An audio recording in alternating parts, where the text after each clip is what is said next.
Broadcasting around the world on the World Wide Web. Ladies and gentlemen, here it is. The most listened to radio show on the planet. Even the other stations are tuned in too. Oh yeah. Broadcasting live from the Josie Network Studios in downtown Medina, Tennessee. It's that time of week again. It's time for the Josie Show. Bringing you the most exciting music news and guests from around the world. Right here on the Josie Show. Please make welcome the beautiful, the talented, the lovely, America's radio sweetheart, Mrs. Josie Passantino Boone. Hey everyone, welcome back to the Josie Show. I'm Josie Passantino Boone, and I have an exciting interview for you all. She was on Broadway, she worked at Disney, and so much more. We're going to talk about all of that and her new album Stages. So we are super, super thrilled to welcome Rachel Potter to the show. Hey Rachel. Hello. Hi, thank you so much for joining me. How are you? Oh, I'm doing well. Just having a little day off with my two youngest kiddos, running to Costco and Target, urban mom life. Absolutely human things. You're juggling it all. You really are. I've been really looking forward to talking to you because I really love your album Stages, which blends Broadway and symphonic arrangements in such a beautiful, beautiful way. So for our listeners here at the Josie Show who are just now discovering this album, can you tell us a little bit about what they can expect with this album and some of the songs that they'll find? Yes, this was truly my love letter to Broadway and my time with symphonies. I've been singing with orchestras all over the country for the past, since 2014, so 12 years, and I just came to love that medium so much. It's such a special experience.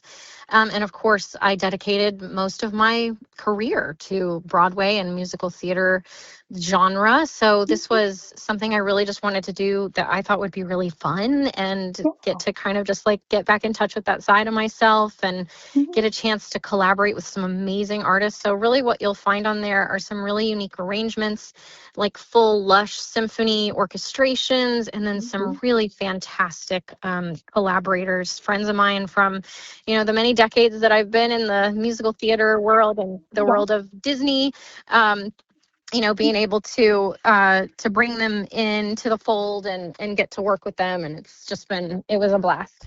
Oh, I'm sure it was. And was it difficult picking and choosing what made the final album? Some of them were very obvious to me right away. Like, for example, the Part of Your World Disneyland mashup. That was something that I had written with a friend of mine named Chris Brent Davis, who's collaborator on a lot of this, that we had done a show and we wrote a couple of mashups.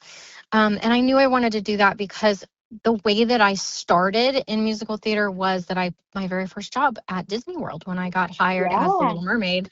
And so that was where I got my equity card and where I learned that I really loved musical theater, because previous to that, I was in the recording arts world, as a teenager. I'd kind of started writing songs, and I had a record deal really early on in the Christian industry. And I did chorus in school, but I was never involved in theater. And it's so funny because it is, of course, exactly where I fit. It's like a puzzle piece that I was just waiting to find. But then once I got into it, at Disney World, that was that. I was hooked.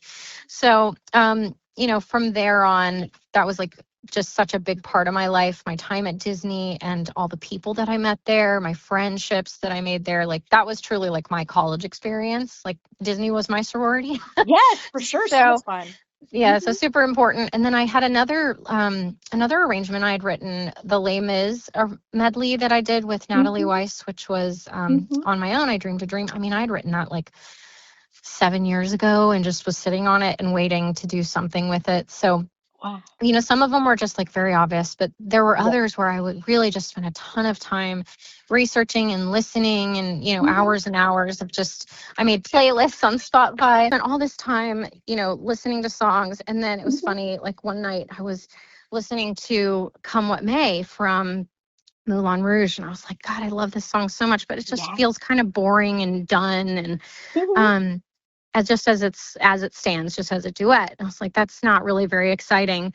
But then I was listening to the I Love You song from Spelling Bee, the musical, and I was like, God, I love this song so much, but that would be like a very weird choice to just put the I Love You song Right. by itself on the album. But my favorite part is that bridge. So it was almost like this fever dream idea that I had of like, maybe I could mash this up into Come What May. And I kept working on it, and I kept like working, because that's something I love to do, is mashups. Oh, I love them. So that's something that I love. And so like years ago, I had done a mashup of Lover by Taylor Swift Yeah. and You Matter to Me from Amazing. Waitress, Mm-hmm. that I did with my friend Marty Thomas. And so, Wow. that one was also sort of a fever dream. I was like, wait, this works. Right. So it was kind of this like epiphany moment. And then I took it to my producer, and that ended up being one of my most favorite songs on the album. And when people hear it like live, there's such a very like visceral reaction, because people love the I Love You song. Mm-hmm. So it was like, it's so fun to watch people, like especially like deep musical theater nerds, like go, oh my God. Yes. You know, Yes. you like feel like such a rock star when people like freak out about your musical theater arrangement. Exactly. But it's so fun. So I mean, and those were, so that one in particularly I did with Marty Thomas and Omar Cardona, who are old friends of mine, but happen to be two of the greatest singers ever. So it was just, honestly, like the whole project was just a blast, because I got to hang out with my friends and make music videos, and like this was truly like something I just wanted to do for me and my spirit and my heart. And what has been wonderful is that people also connected to it and loved it. So that's been really fun. So beautifully done. And I love when you can mash up two songs that maybe not necessarily you would think would go together, but then when you put them together, it's just magical. Speaking of, your music, you mentioned wonderful music videos. You have a lot of really great videos on your YouTube channel, Rachel Potter, with like your Matilda medley with Voctive, Waitress medley, For Good with Christine Dwyer, so much more. What's it been like, that experience filming these videos? Well, just so much fun. I found this really, really great video filmmaker in Nashville named Joey Schrader. And he's really young, and he's Gen Z, so he like keeps me cool, very important. Because I'm an elder millennial, so I don't really know what I'm doing when it comes to trends and whatnot. And so it's been really fun to dream up ideas with him, and just get to like live out these little musical theater dreams that I have with my friends. So in every case, like for example, like Waitress was so fun. I brought all three of my kids in on that one. Yeah. And we found this really neat little like set in Nashville, and just basically like, well, if they won't cast me as Jenna, then I'll just go ahead and cast myself as Jenna and pretend I'm in Waitress for my music. Exactly. That's what I'm saying. And you did a beautiful job, by the way, I might add. Thank you. You're very welcome. And what I love about you is, of course, you are really big on singing with symphony orchestras all across the country. What's it that you love the most about those kind of performances? The whole experience about getting to work with symphonies feels really timeless, and you can kind of feel yourself like in the 1800s.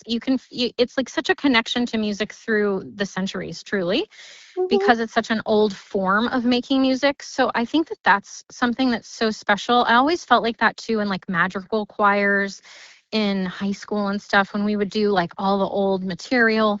There's something really lovely about getting to connect to like what our ancestors did with music.